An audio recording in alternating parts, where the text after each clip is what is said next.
अपनी बुद्धि को परमात्मा में निरंतर लगाना। परमात्मा में लगाने के 4 रूप हैं, नाम, धाम, लीला, रूप।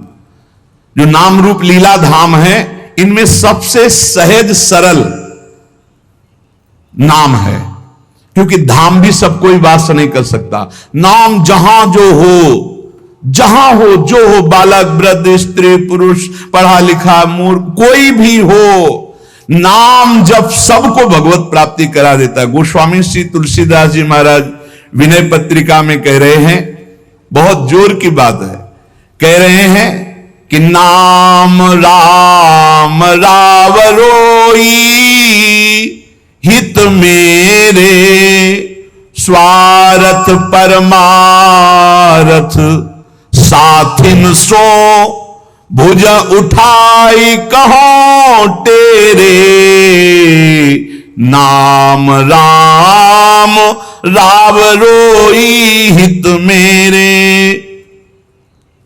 मैं हाथ उठा के कहता हूं, जो स्वार्थ के मार्ग में चलने वाले हैं या परमार्थ के मार्ग में चलने वाले हैं, या जितने भी मुझे अपना मानते हैं संगी साथी, मैं सबसे हाथ उठा के पुकार करके घोषणा करता हूं कि त्रिभुवन में केवल एक परम कल्याण करने वाला भगवान का नाम है। मेरी बात मान लो।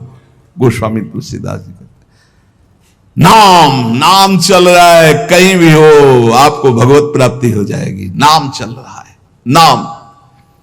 जननी जनक तजो जनमी, करम बिनु विधु ही सृजो अवडेरे, मोहू सो को कहत राम ही को, सो प्रसंग के ही केरे। देख लो मेरा भाग्य, जन्म लेते ही माता चली गई। बड़े महापुरुषों के साथ बड़ी घटनाएं घटती हैं। जन्म लेते ही माता चली गई। अभागी जानकर पिता ने कभी प्यार नहीं किया, त्याग कर दिया। जिस पुत्र के प्रकट होते मेरी अर्धांगिनी चली गई, मैं ऐसे पुत्र का मुंह भी नहीं देखना चाहता। तो माता ने तो शरीर त्याग के चली गई, पिता ने मुझे त्याग कर दिया। ब्रह्मा ने मुझे कुछ अभागा ही रचा है।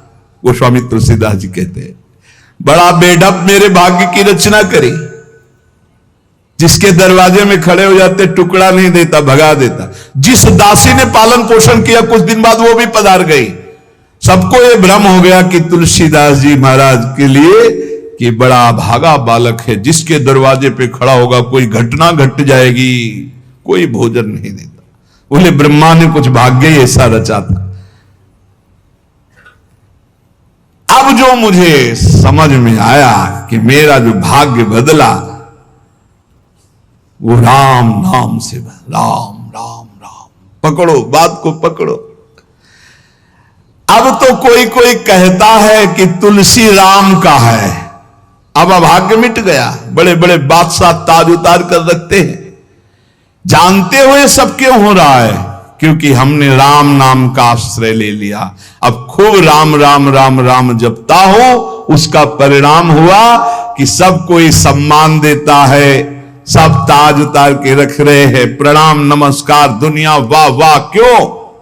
क्योंकि राम राम जपता हूं, राम का हूं, इसलिए।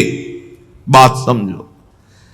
अगर पकड़ पाव कह रहे, हाथ उठा के कह रहा हूं, जन्म से अभागा कहा गया, मां पधार गई, पिता त्याग दिया। संसार के लोग कहते अभागा है, लेकिन राम नाम का प्रताप ऐसा उदय हुआ। मोहू से को कहत राम ही को, सो प्रसंग कह के रे। उसी नाम के बल से लोग अब कहने लगे तुलसी तो राम का है। फिर ओ ललाट बिनु नाम उदर लगी, दुखो दुखित मोहि हेरे। आहा, जब मैं राम नाम का आश्रय नहीं लिए था, तब पेट भरने के लिए द्वार द्वार पर ललचाकर भूख से व्याकुल होकर खड़ा होता। उस समय मेरी दशा मुझे याद है कि अगर दुख देखे तो दुखी हो जाए, ऐसी मेरी दशा थी। बालक अवस्था, भूख से व्याकुल, दूसरे के दरवाजे पे खड़ा और धक्का मार के लोग भगा देते, अभागी है। फिरो ललाट बिनु नाम उदर लगी, दुखो दुखित मोहि हेरे। अब बोले नाम प्रसाद लहत रसाल फल, अब हो बबूर बहेरे। नाम राम राव रोई हित मेरे। जब नाम जब शुरू हुआ तो नाम की कृपा से क्या हुआ कि बबूल और बहेड़े के जो वृक्ष थे अब उनमें आम लग गया। मान लो मेरा जीवन बबूल का पेड़ था, बहेड़े का पेड़ अपवित्र माना जाता है, लेकिन उसमें आम लग सकता है, लेकिन लग गया क्योंकि मेरा जीवन ऐसा था। आज परमानंद की बाढ़ आ रही। बोले वे किसके बल से? बोले राम राम राम, नाम के बल से आई। नाम प्रसाद लहत रसाल फल, रसाल माने आम का फल, अब हो बबूर बहेरे। पहले तो मैं कैसा था? बोले बबूल का पेड़, काटा ही उगेगा, दुख ही मिलेगा। और जब नाम का जप शुरू किया तो उसी बबूल में रसाल लग गया, आम का फल अर्थात महान आनंद। साधत साधु लोक परलोक ही, सुनि गुनि जतन घनेरे। तुलसी के अवलंब नाम को, एक गांठ कई फेरे। नाम राम राव रोई हित मेरे। संत जनों ने, शास्त्रों ने जब कहा कि जीव के समस्त दुखों को मिटाने में समर्थ है नाम, बस उसके अनुसार हमने पकड़ लिया, नाम जप करना शुरू कर दिया। उनकी बात मान करके जब नाम जप किया तो लोक परलोक सब बन गया। हरिवंश महाप्रभु कहते यही परलोक सकल सुख पावत, मेरी सो भैया कृष्ण गुण संचु। इस लोक और परलोक में समस्त सुख आपका वर्ण कर लेंगे, मेरी बात मान लो, मेरी कसम है तुम्हें, तुम नाम जप शुरू कर दो। अगर दुख से निपटना चाहते हो, तभी लोग कहते बाबा का हर प्रश्न का उत्तर नाम होता है। इसलिए नाम है कि एकमात्र समर्थ नाम है जो सारे पापों को मिटा दे। पापों से ही दुख मिलता है। ऐसा कोई पुण्य नहीं है जो इतना समर्थ हो कि हमारे जमा के जमा गोदाम पापों को नष्ट कर दे। वो नाम, नाम संकीर्तनम यस्य सर्व पाप विनाशम, समस्त पापों का नाश नाम से। लोक परलोक बनाना है तो संतों से सुना, शास्त्रों में सार बात पकड़ी, नाम कीर्तन, नाम जप। अब तुलसी ने तो एक ही सहारा पकड़ लिया है, राम राम राम, एक ही अवलंबन। जैसे गांठ तो एक ही होती है, लपेटा उसमें 100 मार दिए जाए, ऐसे ही साफ शास्त्र है, मेन बात है, पॉइंट की बात है, नाम जप। यज्ञानाम जप यज्ञोष्मी, जितना नाम जप कर लोगे उतने सुखी हो जाओगे। बात को पकड़ लो। गोस्वामी तुलसीदास जी कहते, तो श्री तुकाराम जी महाराज कहते हैं, संदेह मत करो, वही एकांतवास सफल है जो समाधि में है। समाधि कैसी है? नाम की समाधि, नाम का ध्यान, 2 अक्षर राधा, वही गूंज रहा है। अब समाज में बैठे हो तो एकांत, एकांत में बैठे हो तो एकांत। और अगर नाम जप नहीं चल रहा तो श्री तुकाराम जी महाराज कह रहे केवल एकांत में बैठे रहना प्रमाद है। एकांत में समय व्यतीत पड़े हैं वो प्रमादी है। तो कैसे एकांतियों को, जैसे सांप भी तो बिल में रहता है, गुफा में चूहा भी रहता है, पीछे आपने चर्चा सुनी, क्या उनको भगवत प्राप्ति हो जाती है क्या? हाँ, नए साधक को चाहिए कि कुछ समय एकदम शांत, जैसे आप लोगों के पास कुटिया है, कमरा है, एकांत कमरे को अपना गुफा समझो, सेवा और वाणी पाठ आदि किए, कुछ समय तो एकांत मिलता ही है। उस समय बैठ करके मन को प्रभु के चिंतन में, कई बार हम कहते हैं कि आप कहां हो, हजारों बार यहां सत्संग में कहते हैं नाम चलाओ, अंतर्मुख। जब हम सेवा में लगे हैं तो नाम चिंतन चल रहा है, जब सेवा से विलग हैं तो एकदम समाधिस्थ हैं, एकदम आनंद, नाम चल रहा जी। ठाड़े बैठे परे उताना, कबीर काहे हम राय ठिकाना। चिंतन ही हमारे जीवन का सार है, इतनी बात समझ लो। अगर आपका चिंतन नहीं चल रहा, हम कोई महत्व नहीं रखते, इन सब बाहरी बातों का महत्व नहीं रखते, ध्यान रखना। खास बात है आपका चिंतन क्या चल रहा है। हमारे हृदय को प्रसन्न करने वाली सबसे बड़ी सेवा है आपका चिंतन। अचानक दृष्टि आपके चेहरे में पहुंचे और आपकी नेत्र दिखाई दे रहे अंतर्मुखता में, एक हृदय में शीतलता आ जाती है, हाँ काम हो गया। अगर साधक ऐसे चलेगा तो बहुत जल्दी काम हो। मुख बरनत हरिवंश, चित्त नाम हरिवंश रति, मन सुमिरन हरिवंश, यह जो कृपा हरिवंश। एक क्षण का भी, जैसे हम चर्चा कर रहे हैं तो भगवत चर्चा, और एकांतिक कर रहे हैं तो भगवत प्रश्नोत्तर, उस समय भी किसी के भी एक चेहरे को लक्ष्य बना लेते हैं। वो समझता है हमको बहुत प्यार करके देख रहे हैं, नहीं, हम उस समय नाम लिखते हैं, नाम लिख करके वार्ता करते जा रहे हैं, बराबर दृष्टि उसके जमाए हुए हैं, वो समझ रहा है हमारी तरफ देख रहे हैं, हम बिल्कुल नहीं पहचानते ही नहीं कौन होगा, हम तो बोर्ड मिल गया, अच्छा उसमें नाम लिख रहे हैं, अपनी वार्ता कर रहे हैं। साधु हर समय सावधान से, साधु नहीं, साधु काहे का, सेवा सुमिरन सावधान। इसलिए हम माइक से गरज के कह रहे हैं कि हम कभी भी किसी से पूछ सकते कहां हो। पक्का समझ लो, हमारा कोई व्यवहार नहीं है, हमारा कोई प्रिय नहीं, हमारा सबसे प्रिय वही है जो भजन करता है, जो सुमिरन करता है। अचानक दृष्टि पड़ी, आपसे पूछा कहां हो जी, अच्छा ठीक है, हृदय शीतल हो जाएगा। अगर सुमिरन नहीं तो फिर हमको आप अगर सेवा शब्द से प्रभावित हो तो सेवा है आज्ञा, आज्ञा समन सुसाहिब सेवा। अब जो ही कहा करें हम सोई आयस ले चलें, सेवा की आड़ में अपनी चित्त वृत्ति का मनोरंजन मत कीजिए, मनोभंजन करना है, हर समय भगवत चिंतन परायण रहना है। अगर भगवत चिंतन नहीं तो आपका कोई अस्तित्व। देखो ये बड़ी दौड़ है, छोटी मोटी दौड़ नहीं है, ये बहुत बड़ी दौड़ है। आपको संसार समुद्र से अकेले पार होने की बात नहीं, तुम साधु हो, तुम लाखों को पार कर सकते हो, समझना। मान लो अगर आप भगवत प्राप्त हो गए तो लाखों को अपनी कृपा रूपी नौका में बैठाल कर संसार समुद्र से पार करोगे। साधु अपने लिए भजन नहीं करता, हाँ इस जगत के लिए भजन करता है। सर्वे भवन्तु सुखिनः, सर्वे सन्तु निरामया। श्री तुकाराम जी कह रहे हैं एकांतवास लाभ उसी का जिसका चिंतन चलता है। भाई इस बात पर बहुत जोर दिया भगवान श्री कृष्णचंद्र जी ने, अनन्य चिंतयन्तो माम अनन्य चेता सततम। बार बार भगवान इस बात पर जोर दे रहे हैं। जनसंग में नाम चल रहा है तो आप एकांत हो, एकांत में नाम जब नहीं चल रहा तो आप प्रपंची हो। देख लो अंदर प्रपंच चल रहा होगा।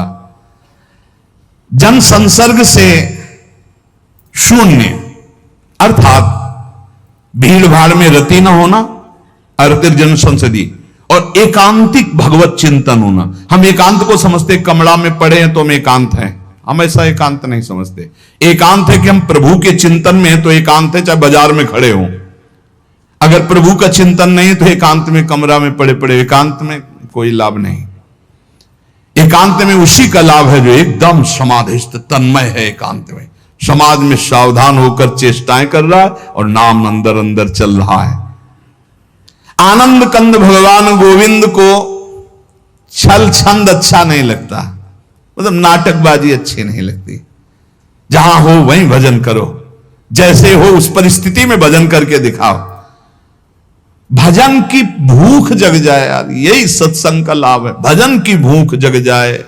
एकांत का तात्पर्य है प्रभु की शिवा और कुछ सुमिरन में ना ना, प्रभु के चिंतन में डूबना। ए भाई समझो, सत्संग सुन रहे हो उसको पकड़ो, अपने हृदय में बार बार चलाओ। देखो ये अंदर से बात समझ लीजिए, हम उसे बहुत जी जान से प्यार करते हैं जो भजन करने वाले हैं। हम जिन साधकों को देखते हैं कि अपनी सेवा दिनचर्या और भजन किसी से मतलब नहीं, ऐसे ऐसे साधक हैं कि एक एक दो दो वर्ष हो गए हमने कभी उनसे राधे श्याम हमारी उनकी नहीं हुई होगी। और आप सच्ची मानिए एक दिन भी ऐसा नहीं जो हमारे चिंतन में ना आते हो, चिंतन के द्वारा उनका पोषे। और हमारे पास हो अगर भजन नहीं करते तो सच्ची मानिए हम जानते भी नहीं है। अभी आप हमें अंदर की बात जैसे कह रहे थे कि हम जान गए आपको, तो हम कहा नहीं जाने हो, जान जाओगे तो प्रेमानंद बन जाओगे, प्रेम और आनंद प्रिया और लाल के रूप में डूब जाओगे। ये हमारे गोविंद आनंद कंद सच्चिदानंद प्रभु को ये छल छंद अच्छे नहीं लगते, उनको तुम छल कपट में नहीं फंसा सकते। एकांत निष्ठ भक्त उसका मतलब हम तुरंत ले जाते हैं कमरा एकांत, गुफा एकांत, नहीं, एकांत हृदय, एकांत निष्ठ भगवान के चरणारविंद में। शाब्दिक एकांतिक में मत जाइए कि शब्द का एकांत, कि भाई शोरगुल नहीं हो रहा, मैं एकांत कमरे में पढ़, नहीं नहीं, आंतरिक एकांत में।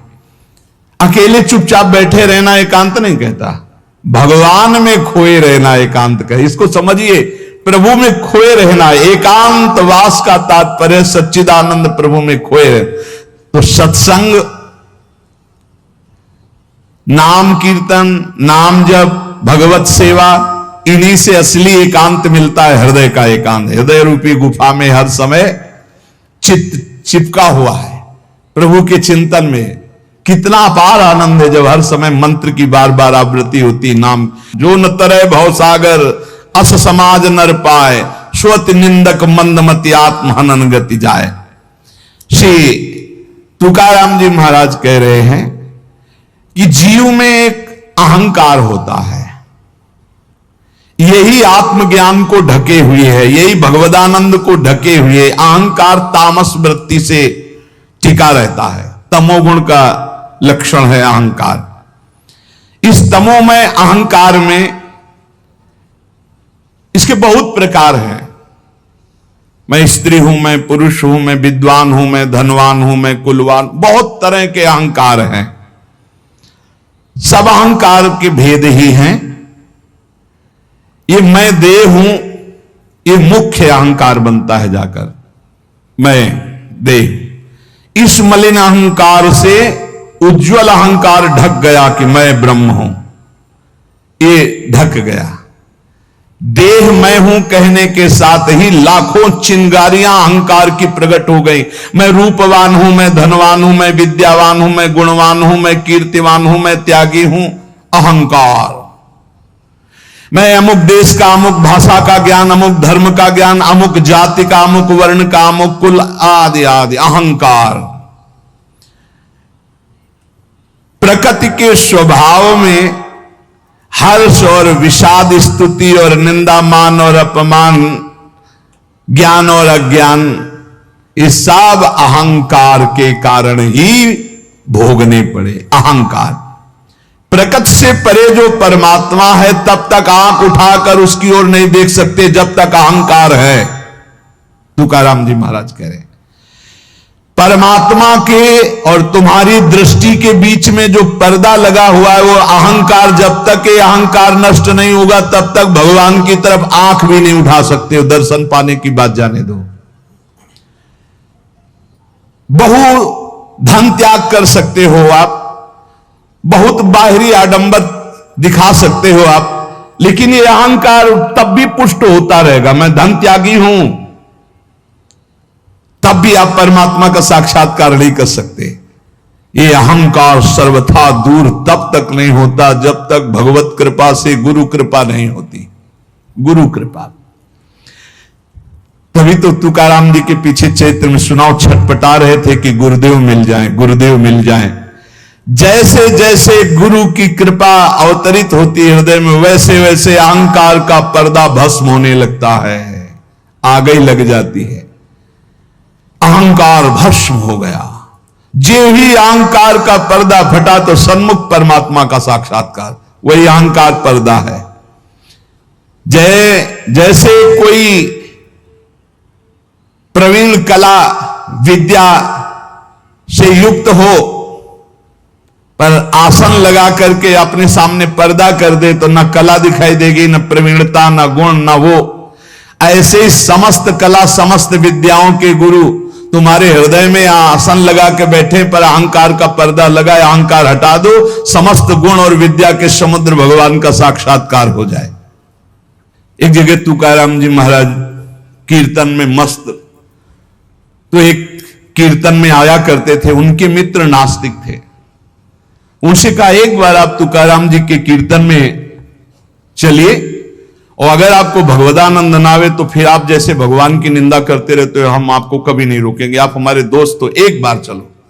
जो ही गए तो तुकाराम जी की वो झांकी देखकर आंखों से अश्रु प्रवाह और नूपुरों की ध्वनि, राम कृष्ण हरि राम कृष्ण, वो तो लौट गया चरणों में। अब रोज कीर्तन में कीर्तन के बाद थोड़ी देर सत्संग होता। अब उसमें ब्रह्मचर्य आदि की महिमा वो अपनी पत्नी से बोलना बंद कर दिया। तो जैसे काफी समय हुआ तो उसको पता चला कि ये कीर्तन में तुकाराम जी के पास जाते इसलिए बोलना। तो बोले मेरी जिंदगी का नाश करने वाला, हाथ जोड़ करके पति से कहा आपका तो उद्धार हो गया, मेरा उद्धार कैसे होगा? बोले चलो चलते हैं आज कीर्तन में। बोले नहीं, पहला कदम अपने गुरुदेव को घर में लाओ, एक बार चरणामृत उतारें, घर में चरणामृत डालें, फिर भगवान मेरी ये पत्नी को कैसे, जैसे मेरी बुद्धि शुद्ध हो गई, इसे बड़ा प्रसन्न हुआ। तुकाराम जी से कहा जा गया अपार कृपा आपकी, पूरी बात बताई। उनका भाई यदि तुम्हारी पत्नी को ऐसी प्रसन्नता और तो मैं अवश्य चलूंगा। सीधे सरल भक्त आ गए, उसने बीच आंगन में बैठाला, जो दरवाजा रसोई का था उसी के सामने, और पहले से 5 लीटर पानी खौलने को रख दिया था। घंटों पानी खौल रहा है, उसमें डालती जा रही है। जब तुकाराम जी बैठ गए, आई सामने, प्रणाम किया, देखा ये वही है जिसने मेरे पति को बरगला दिया, और जब से इसके पास गए आज तक मुझसे बात नहीं, आज मैं मजा चखाऊंगी।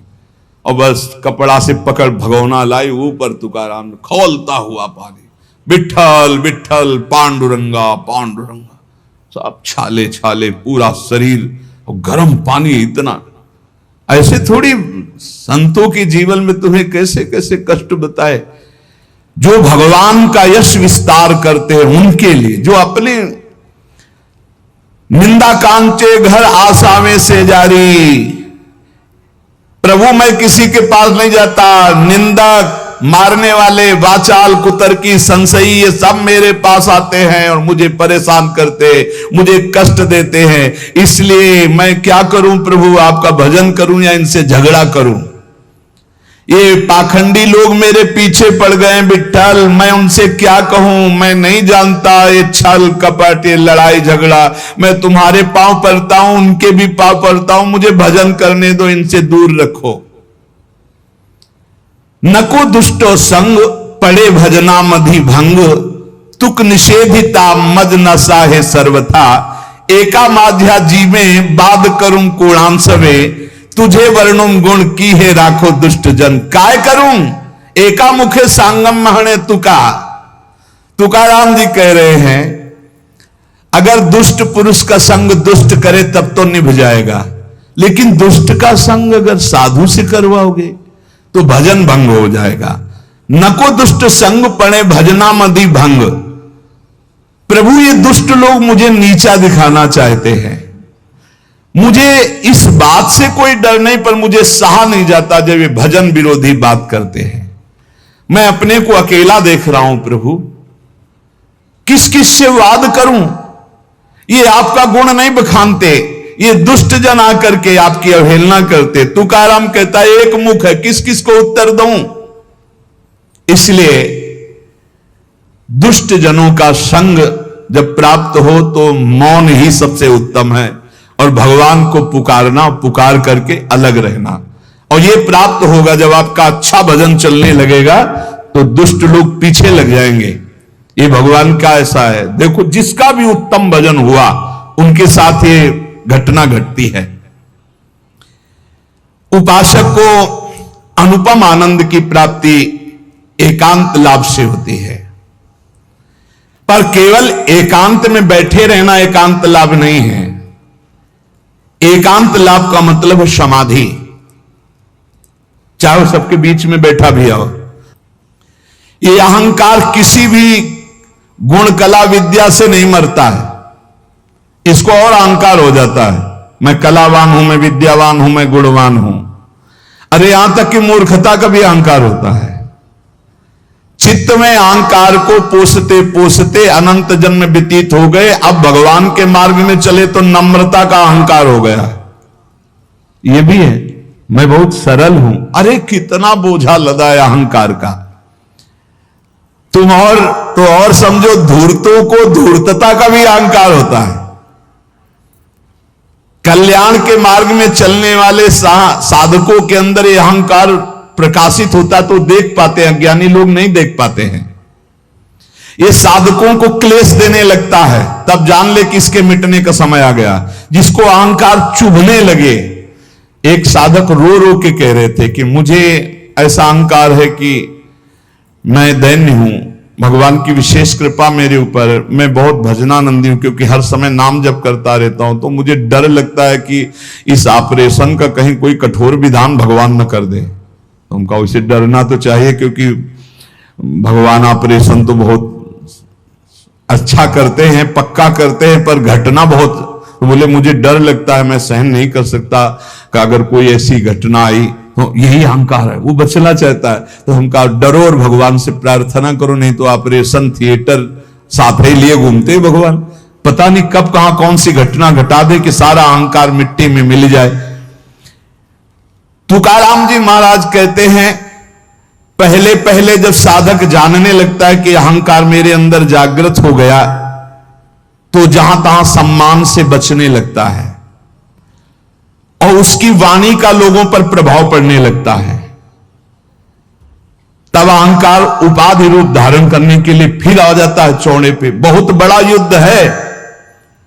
तुकाराम जी कह रहे हैं कि जो असावधान है, चारों तरफ से चोर उसका माल चुरा ले जाते हैं। ऐसे ही अहंकार की वृत्ति साधक को असावधान कर देती है और उसका सारा भजन, भगवत भाव, सब ये काम, क्रोध, लोभ, मोह चुराने लगते हैं। अब मुझे तो डर नहीं, क्योंकि मैंने बहुत बड़े बलवान का आश्रय ले लिया, पांडुरंगा। हे हरि, अब तुम संभालो अहंकार का ऑपरेशन, आप करो, आप इसको संभालो। पदो पदिम नारायणा तुमची करीन भावना। हे हरि, हे नारायण, अब तो मैंने सब तुम्हारे चरणों में अर्पित कर। ये बहुत बढ़िया बात है। आखिरी बात, अपने अहंकार को नष्ट करने के लिए भगवान के सामने पेश कर दो। हे महावैद्य, अहंकार रूपी फोड़ा बढ़ रहा है, इसको बैठाल दो या ऑपरेशन करो, बाप के सहारे हैं, आप देख लेना, वो ठीक कर देंगे। बहुत कृपालु हैं वो, कहीं ना कहीं ऐसी लीला रचेंगे कि बिल्कुल अहंकार ठीक हो जाएगा। सच्ची मानो, भक्तों के जो पैर फिसलते हैं तो कीन हो इसका बहु अभिमाना, सोखो वंचा कृपाली धाला। भगवान उसके अहंकार का नाश करते हैं। अहंकार भगवत भाव को नष्ट करता है, भगवत भाव अहंकार को नष्ट कर देता है। बात समझना, जब अहंकार भजन करते हुए बढ़ता है तो भगवत भाव नहीं आने देता है, और जब गुरु कृपा से भगवत भाव बढ़ता है तो इस अहंकार की धज्जियां उड़ा देता है।